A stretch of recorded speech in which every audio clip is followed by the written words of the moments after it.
বিসমিল্লাহির রহমানির রহিম। অনার্স দ্বিতীয় বর্ষের ছাত্রছাত্রীরা শুভেচ্ছা। তোমাদেরকে শুভেচ্ছা জানাচ্ছি।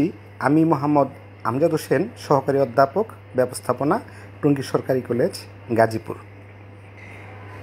আমাদের আজকের আলোচ্য বিষয় ক্যাপিটাল বাজেটিংয়ের উপরে। তো তোমরা জানো যে এর আগে ক্যাপিটাল বাজেটিংয়ের উপরে আমি আরও 2টি ক্লাস নিয়েছি। আজকে এই ক্যাপিটাল বাজেটিংয়ের উপরে আমার 3য় ক্লাস। তো ক্যাপিটাল বাজেটিংয়ের টেকনিক, সেই টেকনিকে আমরা বলেছিলাম যে কি কি টেকনিকগুলি ছিল: পিবিপি, এনপিবি, আইআরআর, এআরআর, আরওআই, এই সমস্ত টেকনিকগুলি ছিল। তো আমরা এই টেকনিকগুলি আমরা আগেই জেনেছি। তো আজকে আমি তোমাদেরকে এই পিবিপির উপরে একটা অঙ্ক দেখাবো। পিবিপি মানে হলো পেব্যাক পিরিয়ড। তো এই পেব্যাক পিরিয়ডের উপরে আমি যে অঙ্কটা তোমাদেরকে দেখাবো, সেই অঙ্কটা 3টা স্লাইডে এই অঙ্কটাকে আমি তোমাদেরকে দেখাবো। প্রথম স্লাইডে আমরা একটা প্রবলেম দেখি। এই প্রবলেমটার উপরে, এই প্রবলেমটাকে সলভ করতে গেলে যে খসড়াগুলি করতে হয় বা ওয়ার্কিং, একটা স্লাইডে আমরা সে ওয়ার্কিং 2টা দেখাবো।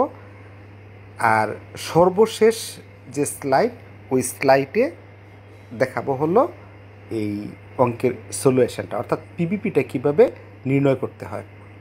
তো চলো আমরা পরবর্তী স্লাইডে যাই। আমরা এই প্রবলেমটা দেখি প্রথমে। আচ্ছা, তো এই প্রবলেমটাতে দেখো কি বলা হচ্ছে: from the following information find out PBP of star company. অর্থাৎ স্টার কোম্পানির নিম্নোক্ত তথ্যাদি হতে পিবিপি বের করো। তো তথ্যগুলি হলো এরকম: cost of the machine 1 lakh টাকা, অর্থাৎ আমরা যেটাকে ইনিশিয়াল ক্যাশ আউটলে বা প্রাথমিক বিনিয়োগ বলে থাকি, সেই বিনিয়োগটা হলো 1 লক্ষ টাকা। অর্থাৎ 1 লক্ষ টাকা বিনিয়োগের মাধ্যমে একটা মেশিন ক্রয় করা হলো। এই মেশিনটার আয়ুষ্কাল হলো 5 বছর। এখানে দেখানো হয়েছে useful life 5 years. Sale base value after 5 years টাকা 20,000, অর্থাৎ 5 বছর পর এই মেশিনটার ভগ্নাবশেষ মূল্য হবে 20,000 টাকা। ট্যাক্স রেট বা করের হার হলো 30%। এবং আমরা যে এই মেশিনের ডেপ্রিসিয়েশন বা অবচয় নির্ণয় করব, সেই অবচয় নির্ণয়ের পদ্ধতিটা হলো SLM বা স্ট্রেট লাইন মেথড।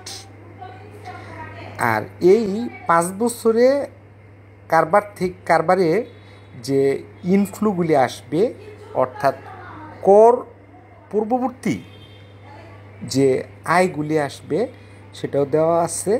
প্রথম বছরে আসবে 20,000, দ্বিতীয় বছরে 22,000, তৃতীয় বছরে 28,000, চতুর্থ বছরে 30,000 এবং পঞ্চম বছরে হলো 40,000।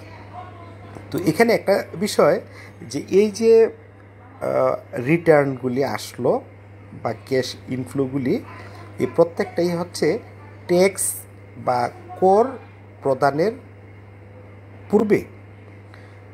তাহলে এই ট্যাক্স বা কর প্রদানের পূর্বের যদি আয় দেওয়া থাকে, এটাকে বলা হয় CFBT, মানে ক্যাশ ফ্লো বিফোর ট্যাক্স।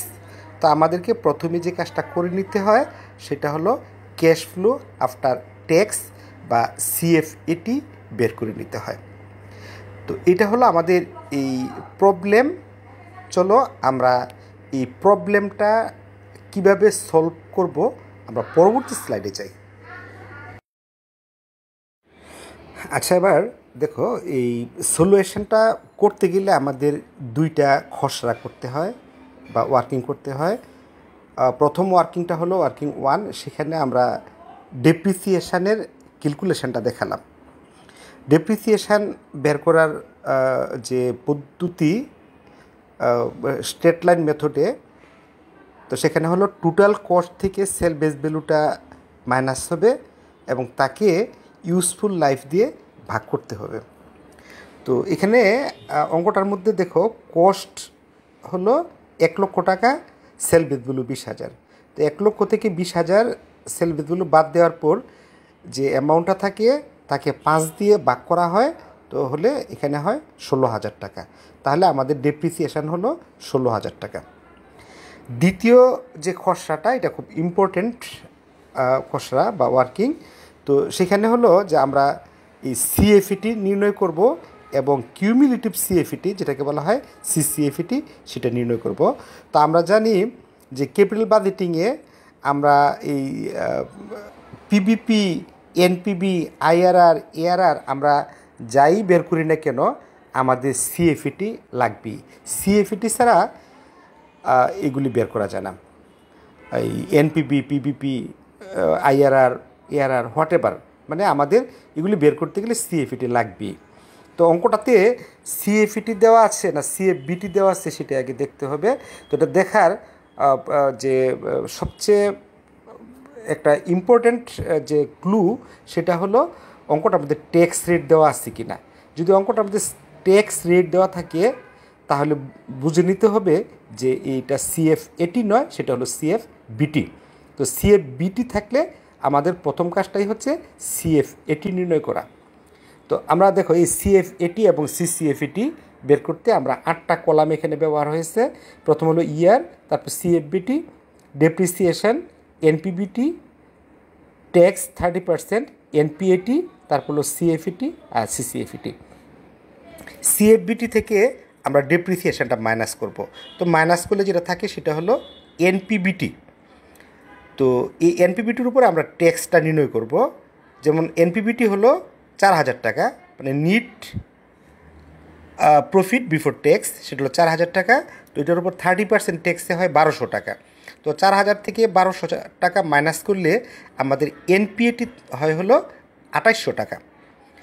তো এই এনপিএটি বা নিট প্রফিট আফটার ট্যাক্স, এটার সাথে পুনরায় ডেপ্রিসিয়েশনটা যোগ করব। তো ডেপ্রিসিয়েশন তো এখানে প্রত্যেক বছরে কি 16,000 টাকা, তো সেটা যোগ করার পর আমাদের বের হয়ে পেল সিএফইটি। তো সিএফইটি আমরা এবার বের করলাম। তো দেখো আমাদের প্রথম একটা উদাহরণ দিই। প্রথম ইয়ার 1, 20,000 টাকা সিএফবিটি, ডেপ্রিসিয়েশন 16,000, 20,000 থেকে 16,000 মাইনাস করলাম হলো 4,000। তো এই 4,000-এর উপরে আমরা ট্যাক্স বের করলাম 30%, হলো 1,200 টাকা। এই 1,200 টাকা আমরা 4,000 থেকে মাইনাস করার পর পেলাম হলো 2,800 টাকা। এই 2,800 টাকার সাথে 16,000 পুনরায় যোগ করে পেলাম হলো 18,800 টাকা। তো প্রথম বছরের সিএফইটি 18,800, পরে 20,200, 24,400, 25,800, 32,800। তো লাস্ট বছরে দেখো 32,800-র সাথে আমার এই যে সেল বেস ভ্যালুটা ছিল, সেই সেল বেস ভ্যালুটাও এখানে অ্যাড হবে। তো সিসিএফইটি দেখো আমাদের কিউমিলেটিভ ক্যাশ ফ্লো প্রথম বছরে 18,800। তো এই 18,800-র সাথে দ্বিতীয় বছরের 20,200 যোগ হবে, তো হলো 39,000। পরবর্তী বছরে 24,400 সিএফইটি, সেটা যোগ হবে, যোগ করে হলো 63,400। এটার সাথে পরবর্তী বছরের 25,800 যোগ করে হলো 89,200, এবং এই 89,200-র সাথে পঞ্চম বছরের যে 32,800 এবং 20,000, মোট 52,200 যোগ করে, এই 52,800 যোগ করে আমরা পেলাম হলো মোট 1,42,000। অর্থাৎ টোটাল যে সিসিএফইটি 5 বছরের সেটা হলো 1,42,000। তাহলে এই দুইটা ওয়ার্কিং আমরা দেখালাম হলো এই অঙ্কটার মধ্যে। তো পরবর্তী স্লাইডে চলো আমরা সলিউশনটা, ফাইনাল সলিউশন, অর্থাৎ আমাদের যে পিবিপি বের করতে বলা হয়েছে সেই পিবিপিটা কীভাবে করা হলো দেখো। আচ্ছা, এবার দেখো সলিউশনটা আমরা কীভাবে করলাম পিবিপির। তো আমরা জানি যে পিবিপি বের করার সূত্র হলো A plus NCU minus C divided by D, আর এটার রেজাল্টটা আসে হলো ইয়ার্সে বা বছরে।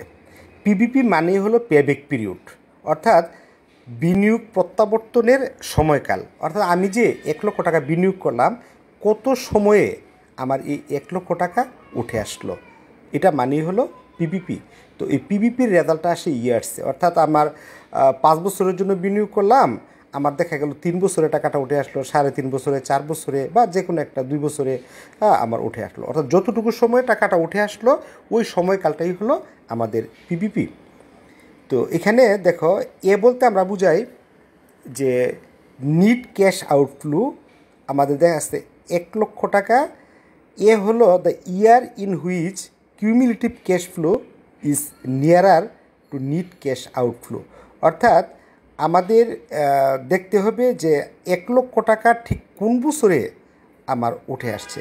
তো আমাদের এই টাকাটা দেখো যে এই আমাদের 1,00,000 টাকাটা উঠে আসছে হলো পঞ্চম বছরে পুরোপুরিভাবে, এর আগ পর্যন্ত কিন্তু উঠে আসে নাই।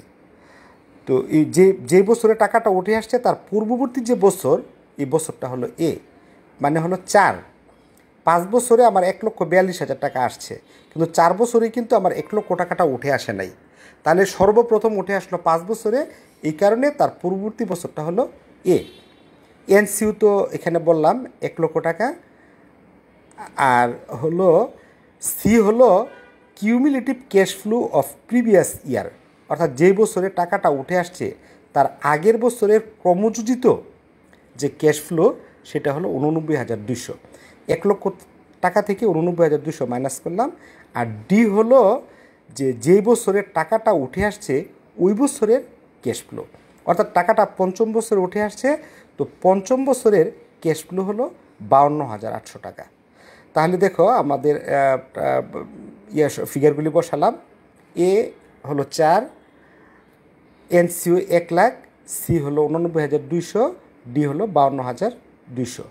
তাহলে আমরা এই ক্যালকুলেশন করে পেলাম হলো এই 4.20 বছর বা ইয়ার্স, 4.20 ইয়ার্স। তাহলে এইভাবে আমরা নির্ণয় করব হলো পিপিপি। তো ভালো থাকো সবাই, আমরা পরবর্তী ক্লাসে তোমাদেরকে দেখাবো হলো এনপিপি। সে পর্যন্ত সবাই ভালো থাকো, সুস্থ থাকো, নিরাপদে থাকো। আল্লাহ হাফেজ।